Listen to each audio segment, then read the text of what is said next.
How do I prove gender harassment in the workplace? The best way to prove gender harassment in the workplace is to keep records about harassment incidents or to solicit witnesses who may have seen inappropriate behavior.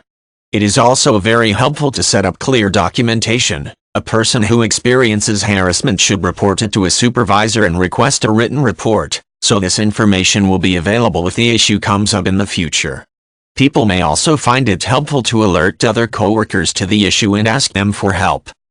Gender harassment can include a variety of activities, all of which involve making a person feel uncomfortable because of that person's sex or gender. Some examples could include inappropriately touching women in the workplace, making offensive comments to transgender employees about their bodies, or pressuring a coworker or subordinate to engage in sexual activity. The two most common types of workplace gender harassment are quid pro quo harassment and hostile working environment harassment. In quid pro quo cases, someone suggests that another person will receive special treatment or benefits in exchange for allowing intimate contact. For example, a supervisor might promise a promotion to an employee who agrees to go on a date. Hostile working environment harassment involves situations where a person is made to feel uncomfortable at work with offensive language, verbal taunting, or unwanted physical contact. Sometimes, gender harassment in the workplace comes in the form of things like phone calls, emails, text messages, or notes. These are easy to use as proof because the victim can hang on to them.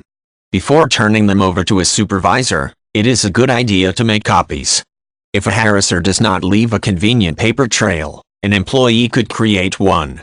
A transgender employee receiving inappropriate comments about her genitals could, for example, send an email to the offender, copied to a supervisor, saying that she feels uncomfortable with the comments and wants them to stop. This creates clear documentation of an incident and alerts a supervisor to the problem. People experiencing gender harassment in the workplace can also look for witnesses to provide proof. If someone is engaging in harassing behavior, the victim can make sure that other people are around during interpersonal interactions, so another person will be present if the perpetrator does something inappropriate. When witnesses are present during an incident, the victim can ask them to write down what they saw, and can use this as evidence when preparing to file a complaint or take a gender harassment in the workplace matter to court.